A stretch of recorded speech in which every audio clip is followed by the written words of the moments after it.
Welcome to St. Louis on the Air. I'm Jeremy Goodwin. A recent audit of the St. Louis County Pet Adoption Center revealed a misleading intake policy that caused some people to request euthanasia for their pets without realizing it. It also severely undercounted the number of animals that were euthanized there. Joining me in studio to talk about this is Danny Wicentowski, staff writer at the Riverfront Times. Danny, thanks for coming in. Great to be here. So let's start. What exactly, it has a kind of straightforward name, but what's the St. Louis County Pet Adoption Center and what do they do there? So the Pet Adoption Center is kind of, as the name indicates, the place where you can go in. You can look at your cats, your dogs, any small animals you'd like to adopt. It is a division of the St. Louis County Animal Care and Control, which up until recently was sort of a separate municipal, almost sort of entity within St. Louis County, but recently, sort of in the wake of a lot of this controversy, it was moved under the health department. Okay. So what's so problematic that was happening there? So this detail about animals that are deemed to be euthanized, this was sort of the most explosive detail in this 260-odd page audit that was recently released earlier this month, looking at the operations and the details of what was going on at the Pet Adoption Center. And what these auditors found is that on the form that people were given when they were giving their pets, there was a little box that was marked ORE. And generally, this means owner-requested euthanasia. And there are legitimate reasons, obviously, why someone would do this. Your animal is very old or very sick. There's an issue of suffering, and you want that to be done, and you want that to be done quickly so the animal is not left suffering. But according to this audit, based on surveys with the employees in the shelter, and actually they have one of the documents actually that was handed, this box was sort of encouraged to be checked sort of as a default. And in many cases, according to the audit and those that I've spoken to, the people who were bringing their animals in were either not told what that acronym actually meant, or were sort of even pressured to check it as sort of a matter of course. And so on the form, it didn't say owner requested euthanasia. It just said ORE. It just said ORE. Okay. Yeah, and that was one of the details the auditors pointed out, that this was, there's a fundamental kind of dishonesty going on here, but this was also sort of against the accepted policies and ways that other shelters would do this, where they define their terms, where they're not, trying to pressure owners into checking something off that they don't want to. And this really significantly changed the way the shelter was reporting their euthanasias. Over what period of time was this happening? It looks like we're talking about a time period from when, kind of within the last directorship of the last permanent director of the shelter, who was a director named Beth Vesco-Mock. We're going back to September 2017, between that and March 2018, which is when she was fired by former executive Steve Stenger. Okay, and how did we find out about this? I had been doing reporting on Beth Vesco-Mock and the St. Louis Pet Adoption Center for a while. I wrote several stories, but there has been a great deal of criticism being lobbed at this shelter for the last year or so, coming from former staff members, volunteers, animal activists. These are people who are showing up to county council meetings, trying to tell the advisory board, something is going wrong here. There have been previous reports of people who were concerned about the amount of euthanasia, but we're dealing with a very messy situation of a lot of allegations that one could summarize as dysfunctional management, I think. So we're not just talking about the owner-requested euthanasia issue. People were going to meetings complaining about other things. Oh, I mean, this is a mess. Yeah. In short, prior to Beth Vesco-Mock's firing, volunteers and staff said that she was a bully, that there were elements of racial speech, where there were talk about whether mention of gangbangers and crackers, that is. And this came up at a county council meeting, as far as Beth Vesco-Mock's sort of interpersonal relationships. There was a report in the St. Louis Post-Dispatch that described the scene of someone asking her, did you ever say this stuff to her staff? And her lawyer advised her not to answer. But the important, part of that story as well is that she is fired and then settles with the county over a sex discrimination lawsuit, and the county actually pays her $150,000, and we don't fully know a lot of the details of what was going on there or the, the motivations for that large settlement. but it does follow a pattern for this particular person, Beth Vesco-Mock, who left her previous job in Mesilla Valley, New Mexico, also after settling for a large amount of money with the municipal police department there. So as you can see, this has a bit of a spread as far as where this controversy goes and what's been going on even before this audit came out. How much time was passed between her leaving that previous job and coming to St. Louis? She resigned, I believe, in July of 2017 and then came in September 2017 to St. Louis County.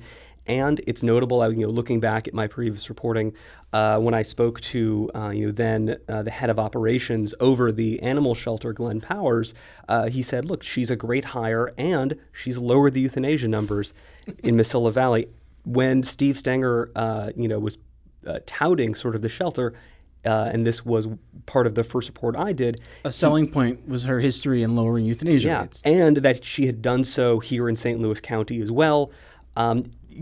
Tracking sort of, the role of euthanasia numbers in the way that the shelter was presented and as a way of sort of defending Beth Vesco-Mock's leadership is interesting.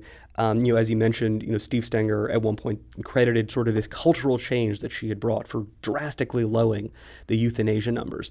And when I was first working on the first report I was doing, her supporters were concerned I was writing a negative story, which was looking at her background, which I thought was a legitimate background to know about this person. It was not entirely implausible that you might be working on a story that would reflect negatively.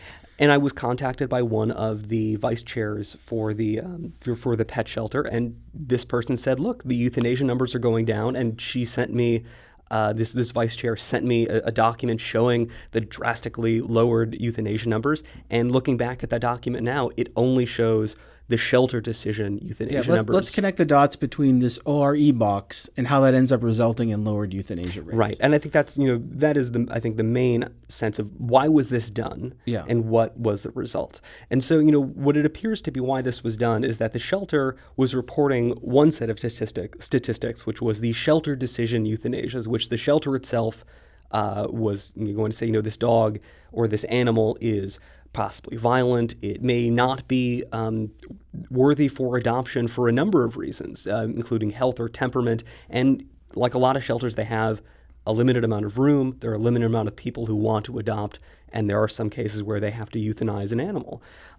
That is sort of the statistic, though, that was highlighted in its reports to its advisory board. What it didn't have to report, though, in that context of the shelter decision euthanasias was this other thing, the owner-requested so they're euthanasias. basically dividing euthanasias into two categories and reporting out one of those categories.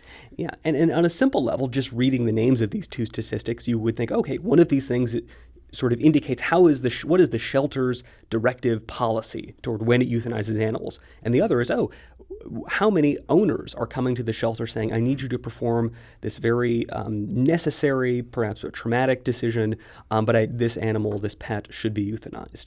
And what we found in the numbers is that by requiring or encouraging every person who's bringing their pet in to sign that OED box, it allowed the shelters to drastically lower what it appeared to be its own decision-making as far as its euthanasia numbers.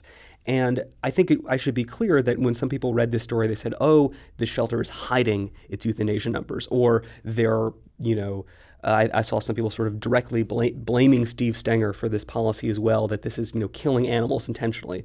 And I just, to be clear, what this really has done is obscured the actual causes and the context for all of the OED numbers that are reported, and they're significant. In fact, as the audit noted, we're talking about more than half of the shelter's reported euthanasias came under this category of owner-requested euthanasia.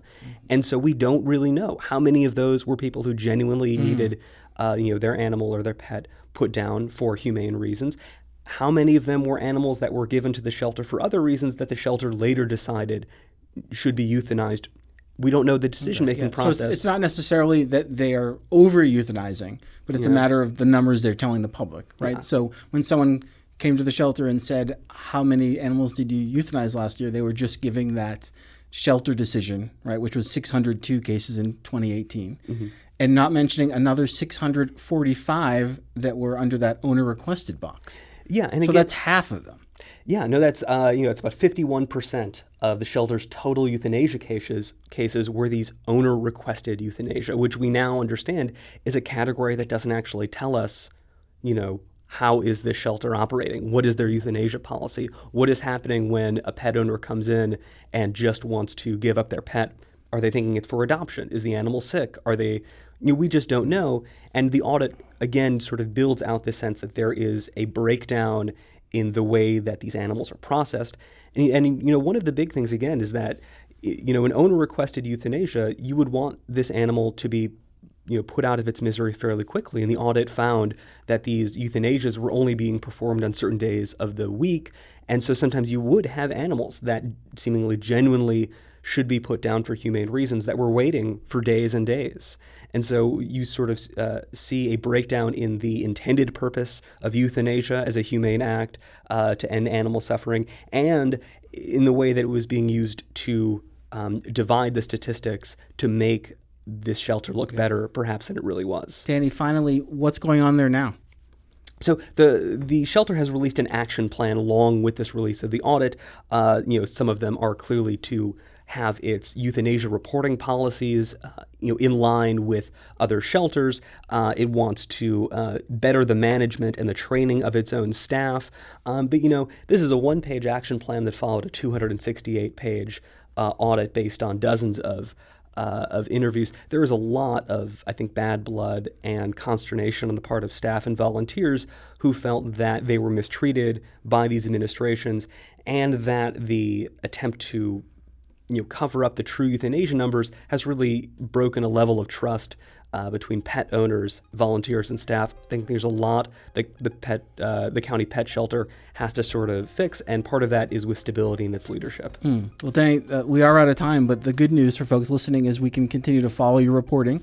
You're on Twitter at @D_Towski, Towski, right? Yep. So thanks so much for coming in, Danny Wicentowski. This is St. Louis on the Air on St. Louis Public Radio, 90.7 KWMU.